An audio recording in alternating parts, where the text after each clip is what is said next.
खास कार्यक्रम सियासी रंग में आपका स्वागत है और आपके साथ मैं हूं मोहम्मद कमर खान। इस कार्यक्रम के जरिए हम आपको राष्ट्रीय और स्थानीय स्तर की सियासी हलचलों और गतिविधियों से रूबरू कराते हैं। साथ ही आपको यह भी बताते हैं कब कहां क्या किस तरह की सियासी उठक-पटक हुई। राजनीति के शतरंज पर ऐसी कौन सी नई बिसात बिछी जो सियासी गलियारों से लेकर चौक चौराहों तक चर्चा के केंद्र में रही, बहस का मुद्दा बनी और फिर तेज होती गई क्रिया प्रतिक्रिया, आरोप प्रत्यारोप की जंग, सियासी रंग।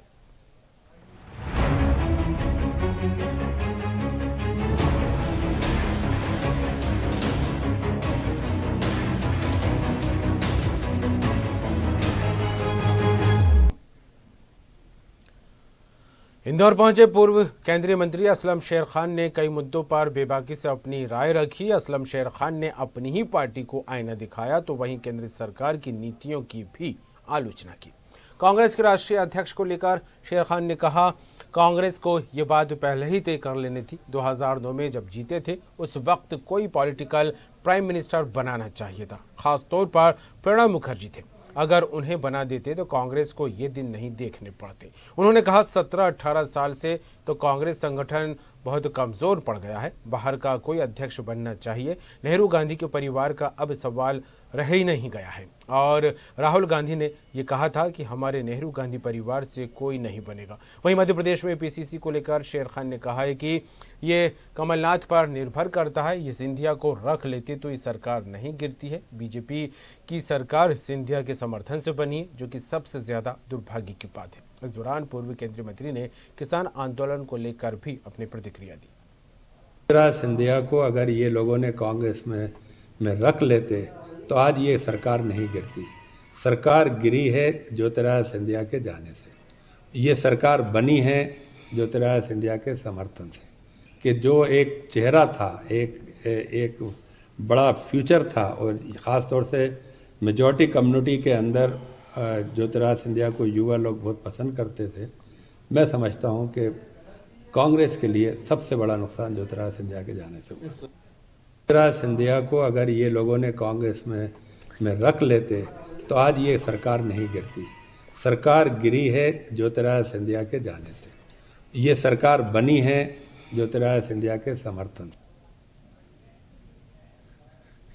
खबर पर बात करेंगे। अशरफ मंसूरी हमारे साथ जुड़ गए, इंदौर संवाददाता। अशरफ, कांग्रेस की स्थिति को लेकर बात की जाए तो ये बात किसी से छुपी नहीं है। अक्सर कांग्रेस गुटबाजी का शिकार होती रही है, इस तरह की खबरें लगातार सामने आती रही। लेकिन पूर्व केंद्रीय मंत्री असलम शेर खान को लेकर बात की जाए तो अपनी ही पार्टी पर वो जिस तरह से बात करते दिखाई दिए है, वो यूँ कहा जा सकता है कि अपनी ही पार्टी को उन्होंने आईना दिखाया है। चाहे प्रदेश अध्यक्ष को लेकर बात हो, राष्ट्रीय अध्यक्ष को लेकर बात हो या पार्टी में उपजे अन्य विवादों या मामलों को लेकर बात की जाए, किस तरह देखें उनके बयानों को?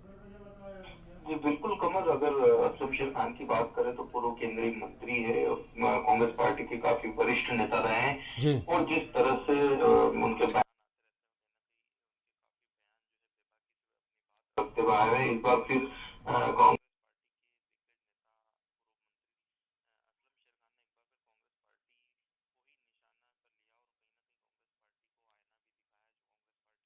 नेता है, उनको आईना दिखाने की कोशिश की है।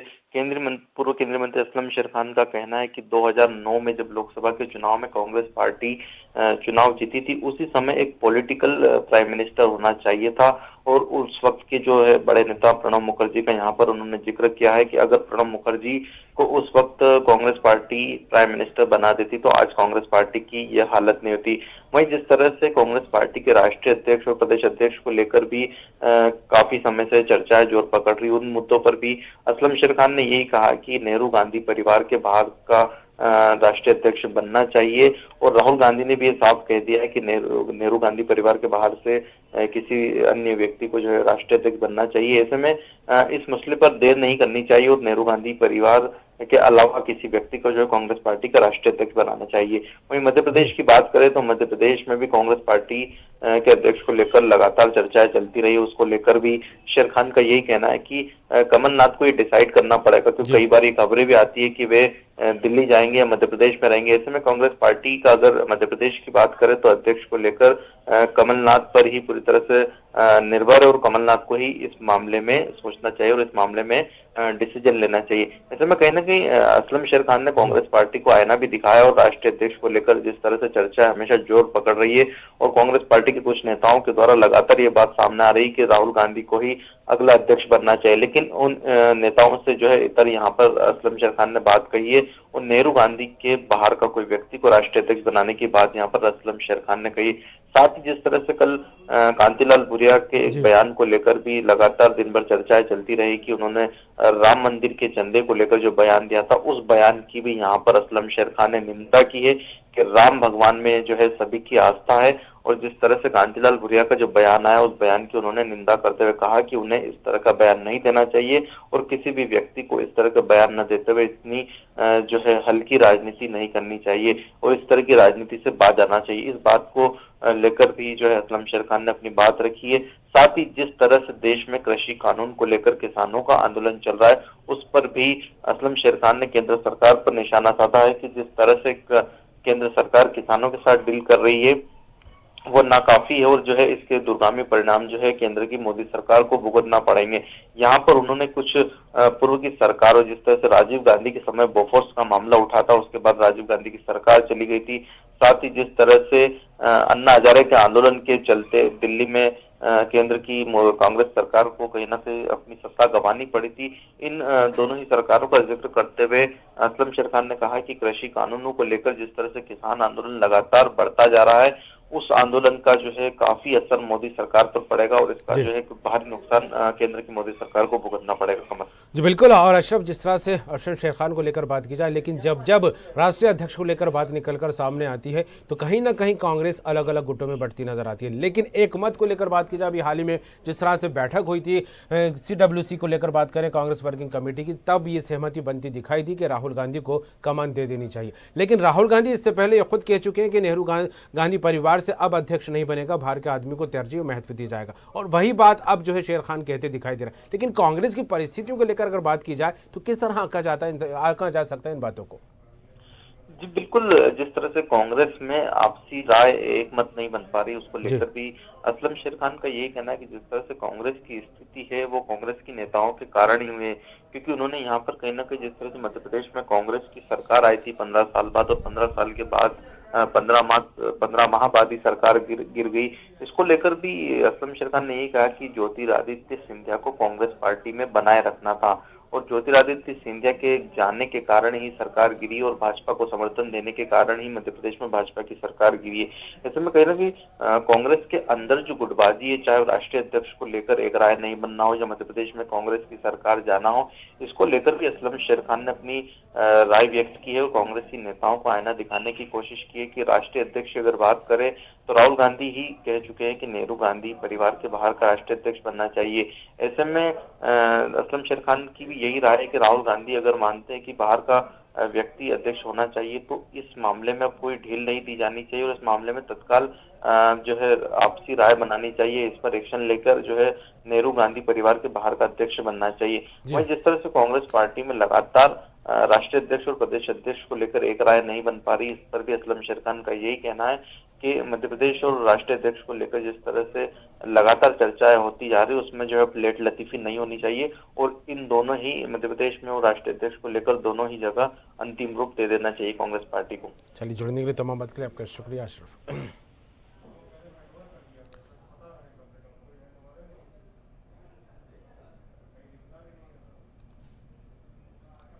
मध्य प्रदेश सरकार के चिकित्सा शिक्षा मंत्री विश्वास सारंग ने धन संग्रह अभियान को लेकर कांग्रेस और वामपंथियों पर जमकर हमला बोला है। उन्होंने कहा कि राम मंदिर निर्माण के लिए जिस तरह से धन संग्रह अभियान को बदनाम करने के लिए कांग्रेस और वामपंथियों की साजिश है, कांग्रेस कार्यकर्ता चंदे की फर्जी रसीद छपवाकर अवैध वसूली कर रहे हैं। वहीं सारंग ने कहा कि कांग्रेस को महंगाई पर बोलने का कोई अधिकार नहीं है। पूर्व सरकार ने प्रदेश की अर्थव्यवस्था को खत्म करने का प्रयास किया है। वहीं बजट को लेकर विश्वास सारंग ने कहा है कि ये विकासशील और आत्मनिर्भर भारत बनाने वाला बजट है, इसमें सभी वर्गों का ध्यान रखा गया है।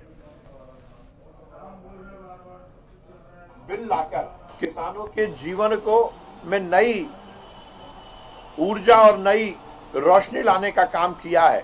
यदि किसान को ये अधिकार मिलता है कि वो अपनी फसल का दाम स्वयं निर्धारित करे, तो इसमें कांग्रेस के पेट में दर्द क्यों हो रहा है? यदि किसान को ये अधिकार मिलता है कि वो अपनी फसल को जहां चाहे वहां बेचे, तो इसमें कांग्रेस के पेट में दर्द क्यों हो रहा है? कांग्रेस केवल और केवल अपनी राजनीतिक रोटी सेकने के लिए इस तरह की बातें कर रही है।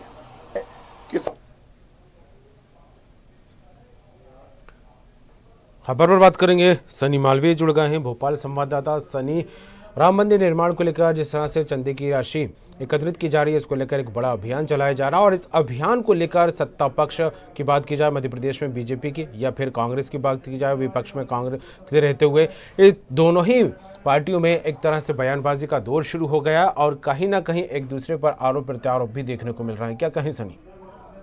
जी बिल्कुल, जिस प्रकार से राम मंदिर निर्माण को लेकर बीजेपी और कांग्रेस धन संग्रह में जुड़ चुकी है और जागरूकता अभियान भी इसको लेकर चलाई जा रही है। चाहे कांग्रेस की बात करें तो कांग्रेस भी राजधानी भोपाल में पीसी शर्मा जी के नेतृत्व में व्यापारियों के पास जाकर धन संग्रह राशि का एक अभियान चला, जिसमें उन्होंने 3 बैंकों के बार कोड दिए और बार कोड के माध्यम से इस राशि को अब राशि सीधे राम मंदिर के ट्रस्ट में अकाउंट में दे सकते हैं। वहीं बीजेपी की बात करें तो बीजेपी भी पूरे भोपाल में जाके राशि संग्रह में काम कर रही है, लेकिन इसमें जो बात सामने आ रही है, लगातार वसूली की बात सामने आ रही है, उसको लेकर जो धन संग्रह को लेकर जो प्रदेश सरकार के चिकित्सा शिक्षा मंत्री है विश्वास सराय, उन्होंने कांग्रेस के वामपंथियों को बड़ा आरोप लगाया। उन्होंने कहा कि ये कांग्रेस की साजिश है और धन संग्रह को बदनाम करने की कोशिश कांग्रेस और वामपंथी कर रही है। कांग्रेस के कार्यकर्ता चंदे की फर्जी रसीद छपवाकर अवैध वसूली कर रहा है। कांग्रेस पर तंज कसते उन्होंने ये भी कहा कि लगातार इसकी चंदे वसूली की जा रही है। और हाल ही में आपको खबर बता दें कि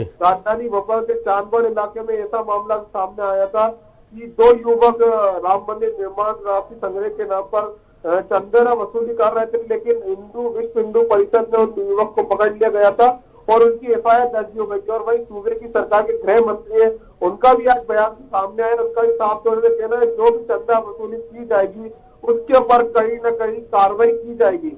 इसके साथ ही जो कांग्रेस विधायक कांतिलाल भूरिया लगातार राशि संग्रहण को लेकर दोनों ही विपक्ष पार्टी राजनीतिक रोटियां सेक रही है, इसको लेकर दिग्विजय सिंह का ही बयान सामने आया, जैसे कि राशि संग्रहण के नाम पर हिसाब की उनने ट्वीट भी किया था, हिसाब मांगा था कि पुराने जो राशि हुई का उधर का जो विश्व हिंदू परिषद ने जो चंदा इकट्ठा किया था उसका हिसाब किताब भी मांगा था। इसके साथ कांतिलाल भूरिया का भी बयान सामने आएगा। उन्होंने कहा था कि जो भाजपाई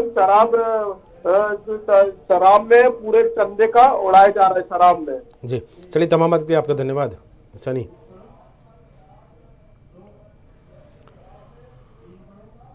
छत्तीसगढ़ की खबर को लेकर बात करेंगे, क्या कुछ सियासत देखने को मिल रही है। पीएससी की परीक्षाओं में गड़बड़ी को लेकर लगातार छत्तीसगढ़ में सियासत जारी है। यहाँ एक और भारतीय जनता पार्टी ने पत्रकार वार्ता के दौरान इस पर न्यायिक जांच की मांग की है, तो वहीं नेता प्रतिपक्ष धर्मलाल कौशिक ने इस पर बयान दिया। उन्होंने कहा कि जिस तरह से इसमें अनियमितता पाई गई है, इससे साफ तौर पर गड़बड़ी और धांधली स्पष्ट हो रही है। छत्तीसगढ़ के विद्यार्थियों के साथ खिलवाड़ किया जा रहा है। साथ ही नेता प्रतिपक्ष ने कहा है कि मैं आपको ये याद दिलाना चाहता हूँ कि छत्तीसगढ़ राज्य निर्माण के पश्चात पीएससी के जो चेयरमैन और मेंबर बनाए गए थे और जिस प्रकार से उनका दुरुपयोग किया गया था, उसके बाद उन पर कठोर कार्रवाई की गई थी। लेकिन आज लगातार पीएससी पर प्रश्न उठ रहे हैं, जिसमें 14 प्रश्न को विलोपित किया गया है और 3 प्रश्नों का संशोधन किया गया है। पीएससी में जो सावधानी बरतनी चाहिए, किसी भी प्रकार की सावधानी नहीं बरती गई है। साथ ही जो परीक्षा में बैठा ही नहीं है, उसके नंबर प्रकाशित किए जा रहे हैं और इंटरव्यू में उसकी उपस्थिति होना इस बात को जन्म दे रहा है कि भारी भ्रष्टाचार और धांधली की शिकायतें आ रही हैं। इस पीएससी में जो सावधानी बरतनी चाहिए, चाहे वो थंब को लेकर के हो, वीडियो बनाने को लेकर के हो, किसी भी प्रकार की सावधानी नहीं बरती गई है। और जो परीक्षा में बैठा नहीं है उसके नंबर भी लोग प्रकाशित कर रहे हैं। वो ओरल के परीक्षा में, साक्षात्कार में उनका उपस्थिति होना इस बात को जन्म दे रहा है कि भारी भ्रष्टाचार और धांधली, और इस प्रकार से पीएससी के साथ में छेड़छाड़ करना यहाँ के युवकों के साथ उनके भविष्य को अंधकारमय बनाना है। इस पीएससी में जो सावधानी बरतनी चाहिए, चाहे वो थंब को लेकर के हो, वीडियो बनाने को लेकर के हो, किसी भी प्रकार की सावधानी नहीं बरती गई है। इस खबर पर बात करेंगे। निधि प्रसाद जुड़ गई हैं रायपुर संवाददाता। निधि, पीएससी के परीक्षा में जिस तरह से गड़बड़ी हुई उसको एक बड़ा मुद्दा विपक्ष बनाने में जुट गया और उसको लेकर प्रेस कॉन्फ्रेंस भी की गई है, न्यायिक जांच की मांग भी की जा रही है। लेकिन न सिर्फ गड़बड़ी को लेकर बल्कि जिस तरह से प्रश्न पत्र को लेकर किए गए सवालों पर भी सवाल उठते दिखाई दे रहे हैं और पात्र अपात्र की लड़ाई भी यहाँ पर निकलकर सामने आ रही है। क्या कहें निधि इसे लेकर?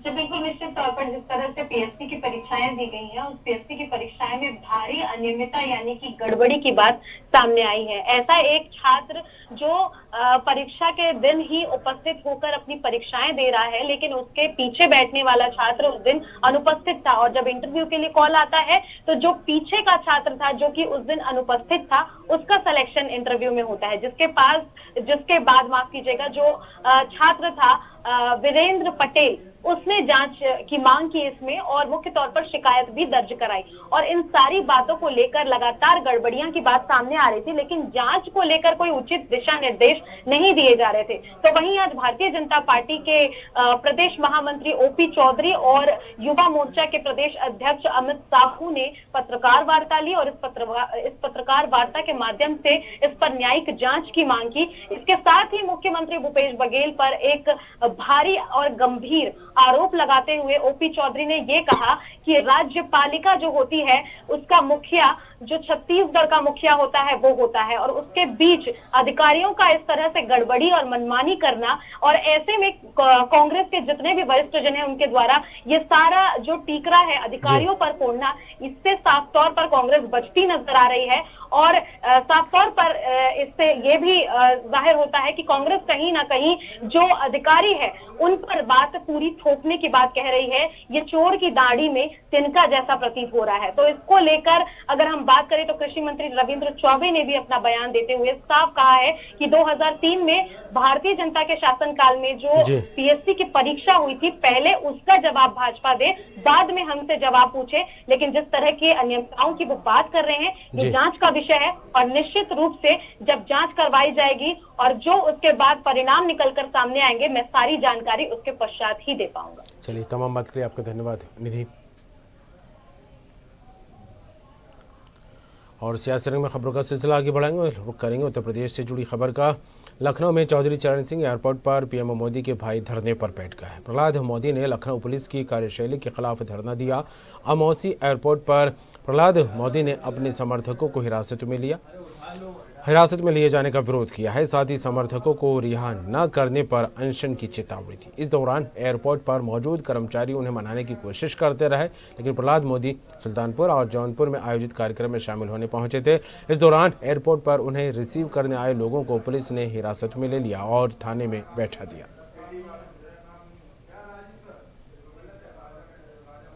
मैंने मेरा जीवन सामाजिक कामों के लिए समर्पित किया है। एयरपोर्ट उतरा, पता लगा कि मुझे मिलने को आने वाले लोग, जो रिसीव करने को आने वाले लोगों को उत्तर प्रदेश की पुलिस ने गिरफ्तार किया है। तो मैं यहाँ पर अनशन पर बैठा हूँ। जब तक मेरे बच्चों को छोड़ा नहीं जाएगा तब तक मैं उस पर कोई विचार नहीं करूँगा, या तो मेरी यहाँ जिंदगी खत्म हो।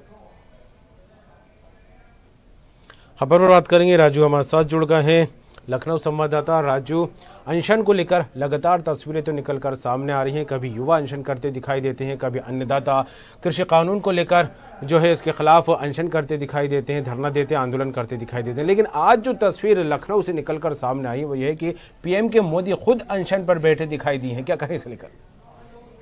बहुत अच्छा आपने कहा। शुरू में अगर बात करें जिस तरीके से पीएम मोदी के भाई बात रहे हैं, तो प्रहलाद मोदी ने जिस तरीके से देखा जाए राजधानी लखनऊ के चौधरी चरण सिंह एयरपोर्ट पर वो धरना पर बैठ गए, क्योंकि मोदी के भाई की अगर बात करें तो उनका कहना है कि धरने पर जिस तरीके से वो कार्यशैली पर पुलिस के सवालिया निशान खड़े किए, क्योंकि उनके कुछ लोग पुलिस ने रोक दिए थे जो उनका समर्थन का उनकी जाके देखा जाए उनको माला अर्पण करते थे, उनका स्वागत करने में, जहाँ पुलिस ने उनको पकड़ के बंद भी कर दिया।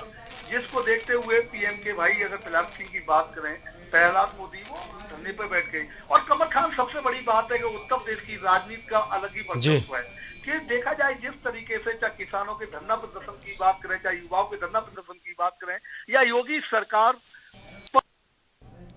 पर कानून व्यवस्था को लेकर सवालिया निशान जो खड़े होते हैं, अगर विपक्ष की बात करें, लगातार समाजवादी पार्टी की बात करें, सपा सुप्रीमो अखिलेश यादव की, बसपा सुप्रीमो मायावती की बात करें, कांग्रेस की अजय कुमार लल्लू, राहुल गांधी, प्रियंका गांधी वाड्रा की करें, कहीं न कहीं योगी सरकार पर लगातार कानून व्यवस्था को लेकर सवालिया निशान करते हैं। और यहाँ पर एक तरीके से देखा जाए, भारतीय जनता पार्टी के पीएम नरेंद्र मोदी, उनके सगे भाई जिस तरीके से एक भारतीय जनता पार्टी के अपने ही भाई की सरकार के खिलाफ अगर वो धरना प्रदर्शन कर रहे हैं और कानून व्यवस्था पे सवालिया निशान खड़ा करते हैं, तो विपक्ष कहीं यहाँ गलत नजर नहीं आता है कमल खान। सबसे बड़ी बात है कि अमौसी एयरपोर्ट पर जब प्रहलाद मोदी का धरना अपने समर्थकों को हिरासत में लिए जाने के विरोध में समर्थकों को रिहा करने पर जब अनशन की चेतावनी दे डाली, तो उन्होंने पुलिस ने माना कि जिस तरीके से अगर उनको समर्थकों को पुलिस ने रिहा न किया तो वो अनशन नहीं करेंगे।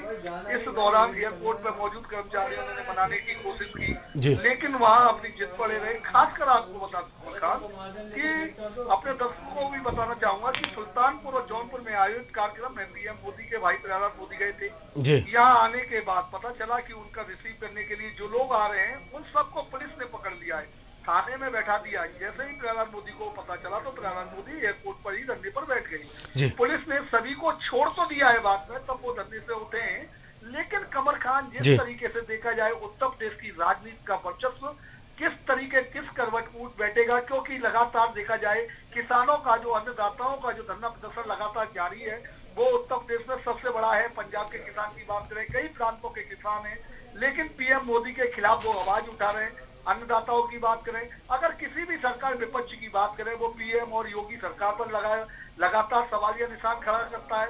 लेकिन कानून व्यवस्था की कमल खान बात जी बिल्कुल। और जुड़ने के लिए तमाम बात के लिए आपका बहुत बहुत शुक्रिया राजू। और इसी के साथ इस खास कार्यक्रम सियासत रंग में फिलहाल इतनी खबरों का सिलसिला जारी रहेगा, बने रहिए।